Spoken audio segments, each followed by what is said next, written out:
Kinachoendelea, vita ya Urusi dhidi ya Ukraine. Yako mengi ambayo inaendelea kushika tamu kwenye vita vya Urusi dhidi ya Ukraine.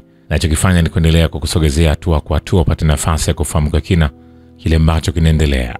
Na miongoni mwa taarifa tulizoko nazo ni kwamba Rais wa Belarus Alexander Lukashenko ameviambia vyombo vya habari kwamba Urusi inashikilia kadi kali katika hali ya sasa inayohusisha Ukraine na suluhu itawezekana mara tu Moscow itakapoamua kuzicheza. Kulingana na Lukashenko, huu si wakati muafaka kwa Moscow kukubaliana na mpango wa Marekani wa kusitisha mapigano kwa muda kutokana na mafanikio yake kwenye medani ya vita. Anasema wana kadi kali kama Rais wa Marekani Donald Trump alivyowahi kusema mikononi mwao. Ikiwa watashikilia access hizi hadi wakati muafaka na kisha kuzicheza ili kushinda mchezo huu wa kadi, hatimaye tutaona makubaliano yakifikiwa.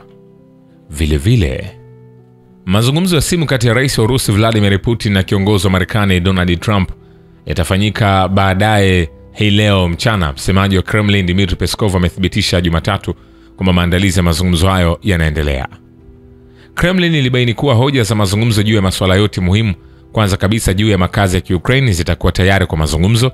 Trump aliwaambia waandishi wa habari mapema kwamba alipanga kuzingatia masuala ya eneo na miundombinu katika muktadha wa mzozo wa Ukraine. Vile Rais wa Marekani Donald Trump anaamini kwamba kabla ya kuzungumza kuhusu ziara inayowezekana ya Rais wa Urusi Vladimir Putin nchini Marekani, makubaliano ya suluhu ya amani nchini Ukraine yanapaswa kufikiwa. Alipoulizwa na waandishi wa habari iwapo Trump atakuwa tayari kumwalika Putin katika ikulu ya White House iwapo kutakuwa na mkataba wa amani uliotiwa saini, alisema, "Sawa, sitaki hata kuujadili sasa. Nimepata mpango huo. Ni lazima nitie saini mkataba huo. Lazima tusaini makubaliano hayo, lakini hilo ndilo jambo pekee ninalofikiria." Mnamo Machi 11 ujumbe wa Marekani na Ukraine walijadiliana huko Jeddah, Saudi Arabia. Kwa mujibu wa taarifa ya mwisho ya pamoja, Kiev ilikubali kusitisha mapigano kwa siku 30 na kusainiwa kwa makubaliano ya madini na Washington. Kwa upande wake, Marekani itaanza tena usaidizi wa kijeshi na ushirikiano wa kijasusi na Ukraine mara moja. Vile vikosi vya jeshi la Ukraine vinafanya mashambulizi makali katika eneo la mpakani mwa Urusi la Belgorod. Governor Vyacheslav Gladkov anasema, kwa bahati mbaya hali katika mkoa wa Belgorod inabakia kuwa ngumu. Adui anafanya mashambulizi makali kwenye wilaya ya Krasnoyaruzhsky. Mashirika yote, hasa Wizara ya Ulinzi, huduma za mpaka, Baz, Belgorod, Orlan na vitengo vya kujilinda, pamoja na mkuu wa wilaya na naibu gavana, wote wanafanya kazi yao ya usalama kwenye Telegram. Wakazi wa eneo hilo wanafanya kazi yao ya usalama kwenye Telegram. Gladkov alisema kwamba ataendelea kuwafahamisha watu kuhusu maendeleo katika eneo hilo. Vile habari kutoka mstari wa mbele kwenye mkoa wa Kharkov zinaweka wazi kwamba majeshi ya Urusi inajiandaa kuukomboa mji wa Volchansk na mji wa Kupiansk. Vital Ganchev, mkuu wa utawala wa kijeshi na kiraia wa kikanda, anasema sio tu juu ya matumaini kwamba Volchansk na Kupiansk zitakombolewa, lakini pia ujasiri kuhusu siku zijazo. Mara nyingi tunaulizwa wakati itatokea. Hatutatoa muda maalum wa wakati katika hatua hii, lakini taratibu zinazoendelea kwenye mstari wa mawasiliano zinatupa amani kwamba miji zaidi katika mkoa wa Kharkov na mikoa mingine ya Ukraine itakombolewa. Afisa huyo hapo awali alisema kuwa vikosi vya wanajeshi vya Urusi vinadhibiti sehemu ya kaskazini ya Volchansk na walikuwa chini ya kilomita 7 kutoka Kupiansk. Raia wa Urusi wapatao 127 wakiwemo watoto 13 wamepata majeraha katika mashambulizi ya Ukraine ndani ya wiki iliyopita na watu 25 waliuawa. Rodin Miroshnik, balozi mkuu wa Wizara ya Mambo ya Nje ya Urusi aliyehusika na kusimamia uhalifu wa serikali ya Kiev, anasema kulingana na Miroshnik, wiki iliyopita jeshi la Ukraine lilijaribu shambulio kubwa zaidi la ndege isiyo na rubani kwenye maeneo yaliyolengwa na raia nchini Urusi tangu kuanza kwa operesheni maalum ya kijeshi ya Moscow.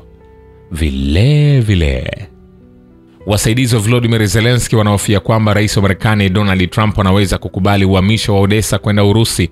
Gazeti la New York Times linaripoti.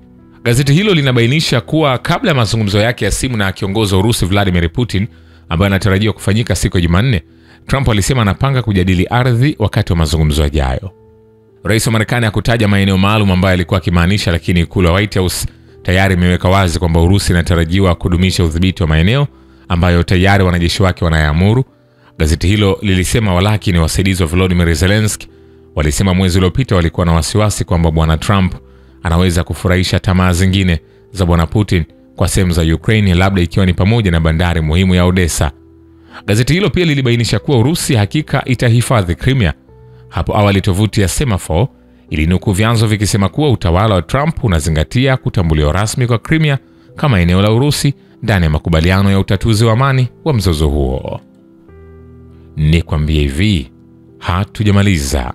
Vile waziri wa habari wa ikulu White House Karoline Leavitt ameweka lawama kwa kuanzisha uhasama nchini Ukraine dhidi ya utawala uliopita wa Marekani ulioongozwa na Rais Joe Biden. Anasema, nadhani utawala uliopita ndio sababu ya vita hivi vilianza. Alisema akitoa maoni yake kuhusu hali inayozunguka Ukraine. Kama Rais Donald Trump mara nyingi anasema vita hivi havingeanza kama angali ofisini. Vilianza tu kwa sababu ya uzembe na udhaifu wa utawala uliopita. Rais Trump anajivunia sana maendeleo ambayo yeye na timu yake wameyafanya kwa muda mfupi sana, na tunatumai leo maendeleo haya yatasonga mbele, alisema akirejelea mawasiliano ya Washington na Moscow na Kyiv juu ya kusuluhisha mzozo huko Ukraine. Alishiriki maoni yake kwamba matokeo ya sasa ya mazungumzo ya suluhu ya Ukraine ni shitaka la msimamo wa sera ya kigeni wa utawala uliopita kwa kukataa kwake kabisa kufanya mawasiliano yoyote na Urusi. Suala la uwezekano wa makubaliano ya eneo la Kyiv lilijadiliwa na wapatanishi wa Marekani na Ukraine. Katibu wa vyombo vya habari wa ikulu White House Karoline Leavitt anasema, hiyo imekuwa sehemu ya majadiliano kati ya timu ya rais wa Marekani Donald Trump na wa Ukraine kuhusu wapi mistari hiyo itatolewa. Alisema alipoulizwa kutoa maoni yake kuhusu kauli za Rais Trump kwamba pande zinazohusika katika mazungumzo ya suluhu ya Ukraine zinajadili kugawanya mali, kugawanya eneo.